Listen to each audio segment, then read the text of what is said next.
Well, good afternoon. This is Russ from Evenstar's Chalice, and we're here today with Paula Hampton, who's a wand maker in Ypsilanti, Michigan, and she's here to show us a little bit about wands and how to make them. Okay, well today we're not actually going to do so much about how to use them, but we're going to definitely give you ideas of how to make them. I'll explain my process and also some other processes that you might want to utilize. Commercial wand makers, as a general rule, they use a lathe and they do wood turning. I have two examples of lathe turning wands that I bought for myself from different wand makers because it was wood that I didn't have access to, ebony and olive wood. Both of them are beautiful wands. They're well made, they're well balanced for use in the hand. The difference between them and me we'll get to in a minute, but there's no really one way of making a wand, and there's no really a wrong way of making a wand. You're the one, if you're making it, you have to be the one who is satisfied with the outcome. To me, the most important part of a wand is how it feels in your hand. It is a working tool that hopefully you will have for a lifetime of working. It should feel good in your hand. You should have an energy connection to it. You should feel comfortable with the way the energy feels to you. If you don't, then you're probably using the wrong tool. You might want to try a different wood. And again, there's no such thing as a wrong or right wood. It's you and your connection to the wood that matters. The other thing that you need to know about when making wands, at least from my point of view, is I let the wood do the speaking for itself. And I know that sounds a little strange, but if you set with a piece of wood, first of all, when you're looking for wood, go for what attracts you. Look, your eye will get drawn to something. There's a reason for it. Pick it up. Take a look at it. See what it does for you. I looked at this and went, I like the curliness of it. I know because I've worked with this wood before, I know that I really enjoy the texture of the grain, and this will be eventually made into a snake wand. It's got that feel to it that when it's down, it looks like a snake moving across the ground. The other thing is once you take off the bark and the cambium and you get down to the layers underneath, again, you will find that there's little openings in the wood sometimes that appear. This one had this shape here, lots of little openings in this piece of wood where things can be set into. Sometimes you just have to enlarge them a little bit, like I put turquoise in there, turquoise in here. This is a piece of raw lapis that hasn't been polished or cut, just in its natural shape. Those little openings in the wood are what I call the interesting parts. You can do a lot of things. Just let them speak to you. I'm going to show you a piece of catalpa that has not been cleaned. You can see that it's obviously a branch that has been cut down. The other thing I do recommend is looking at this, you will see the changes in color. There's brown, there's gray, there's a little green.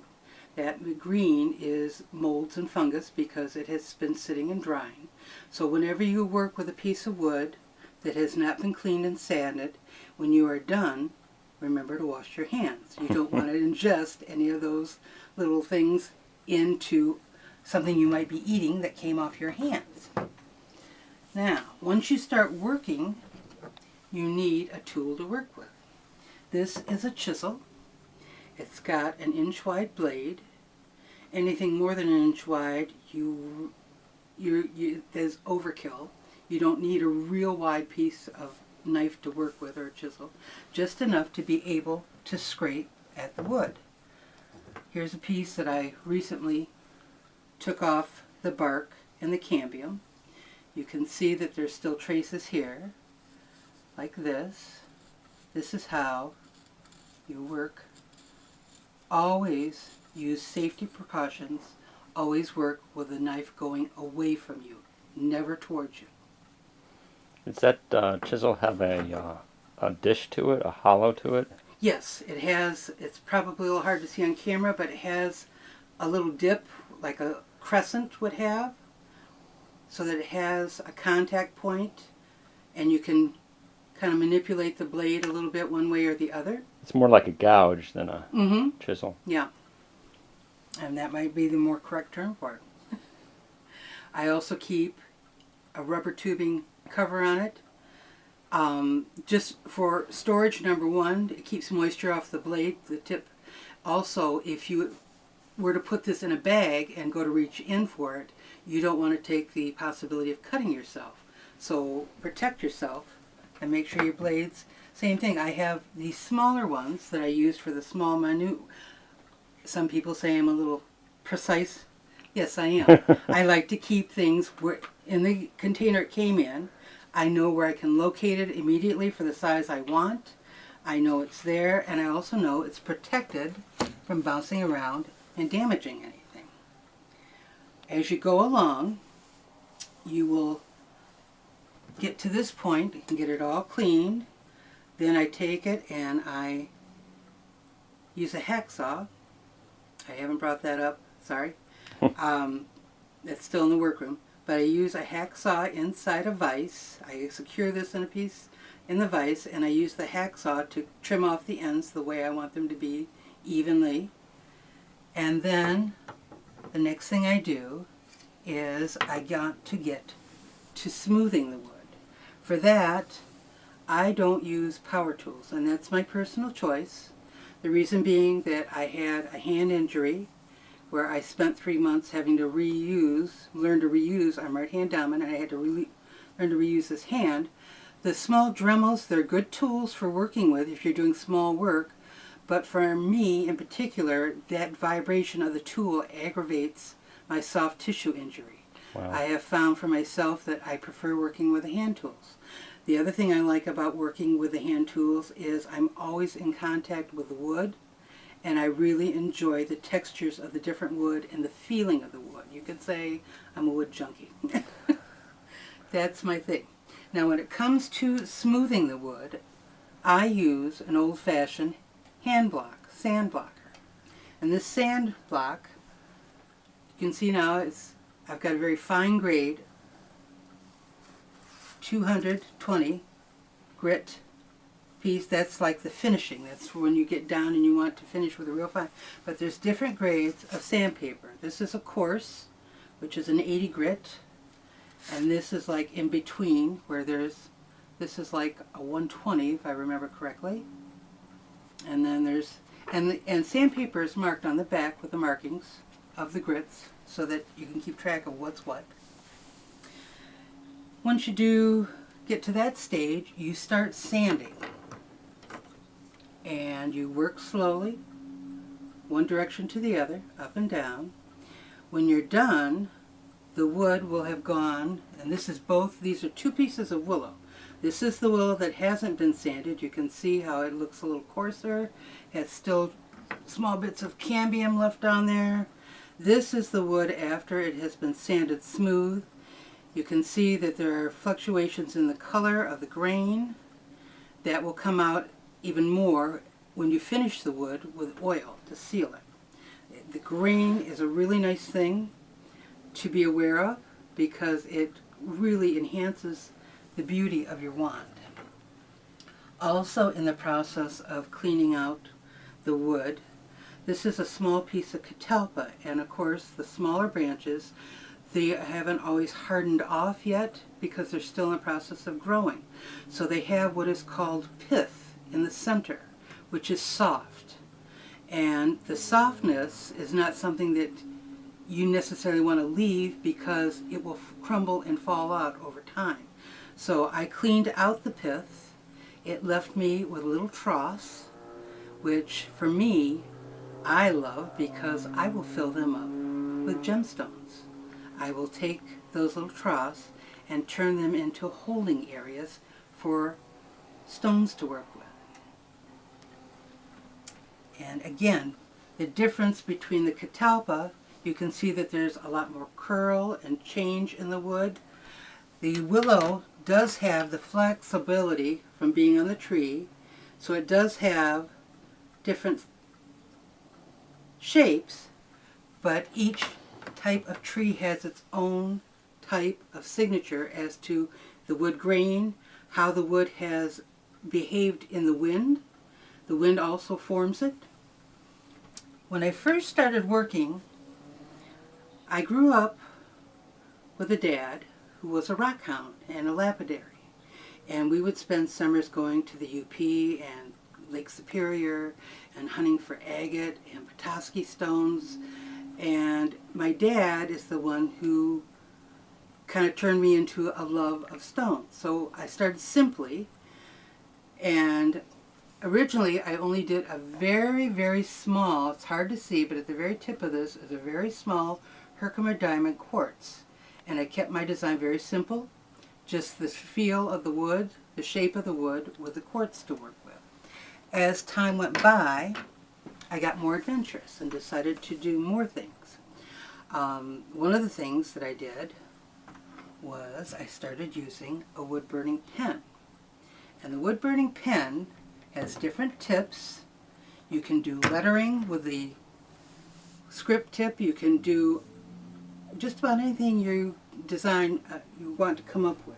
Now, this is a wand that I have used the wood burning pen on.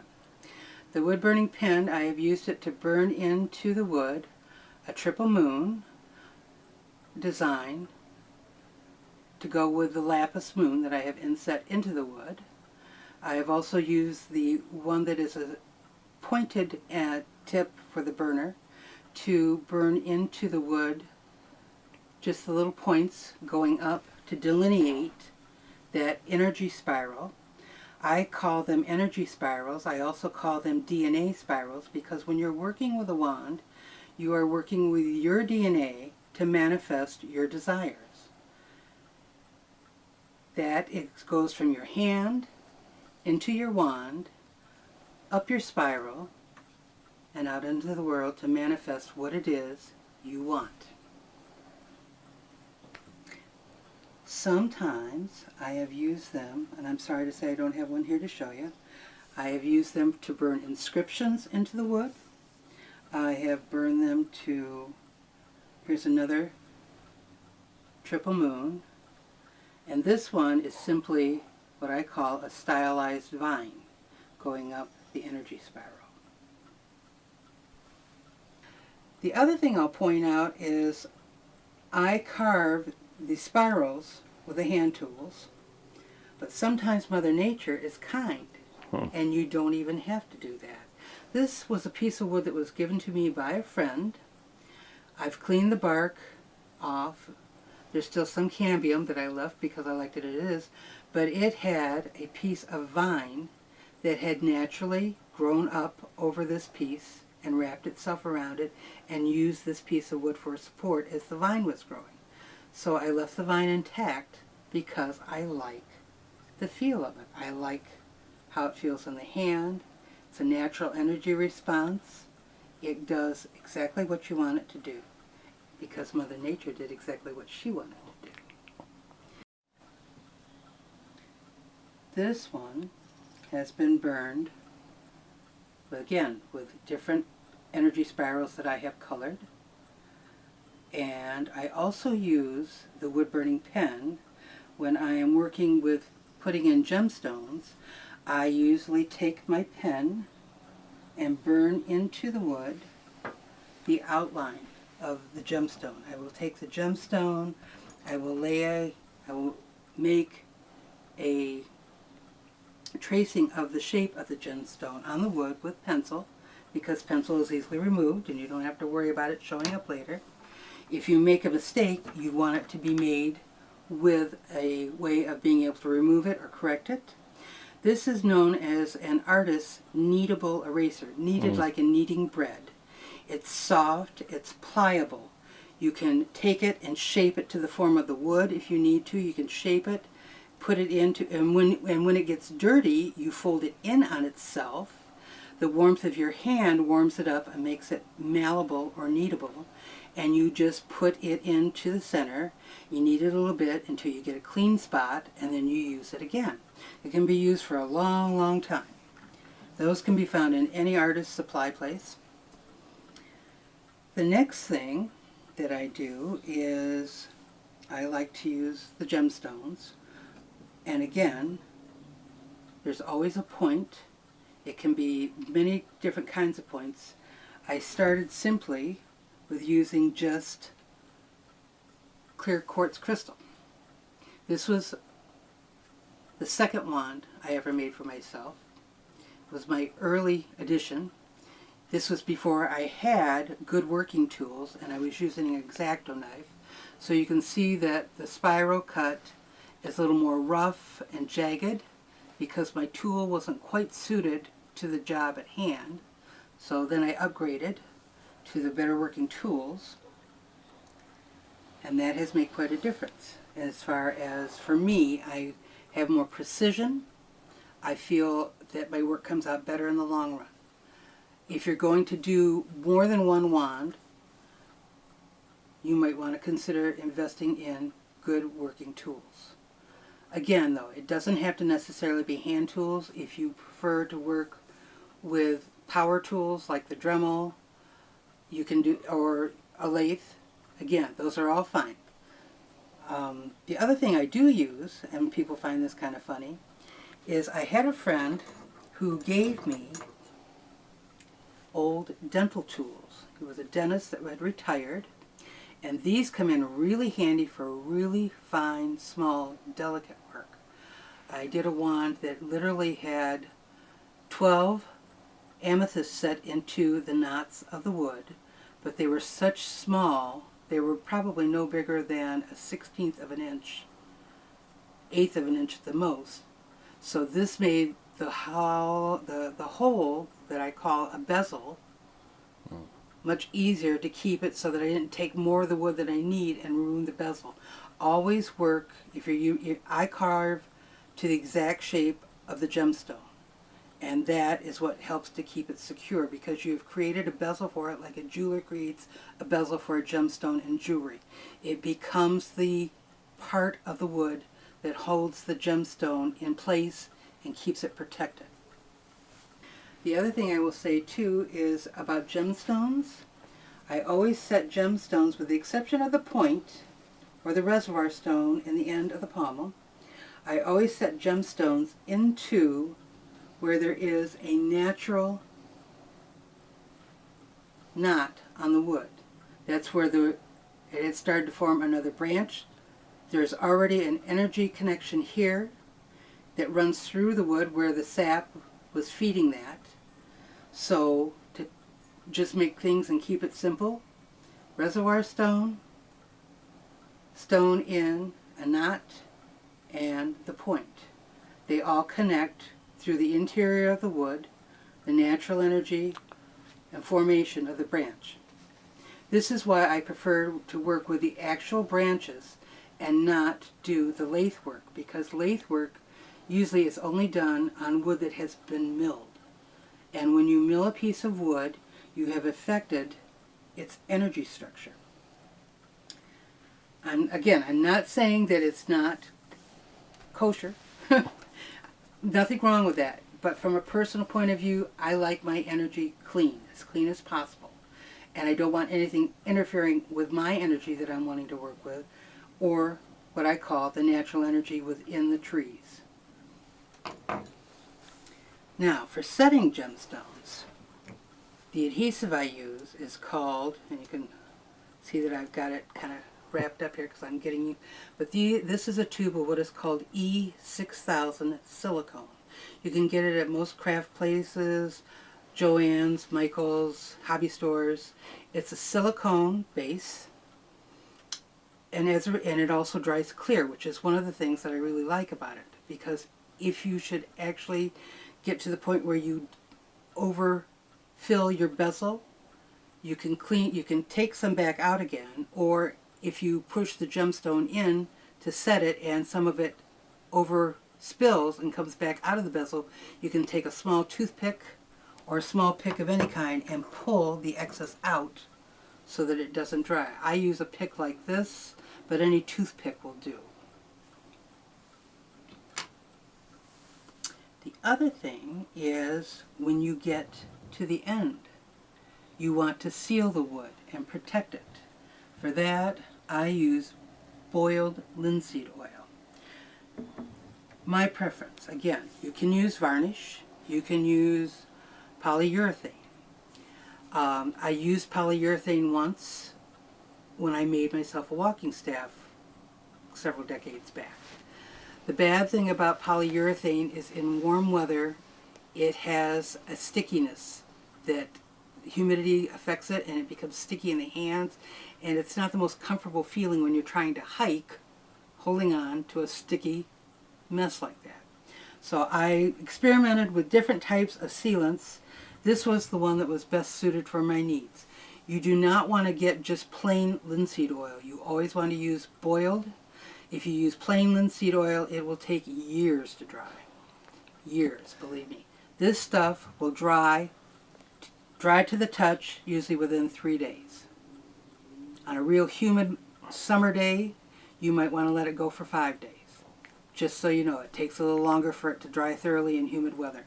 But once it's dry, it's dry. It doesn't have a sticky feel to it, and it makes a good solid seal on your wood. If for some reason you left the wood wand out somewhere where it would be exposed to the elements, that would help protect it. So, that is my process. The question now is, how do you want your process to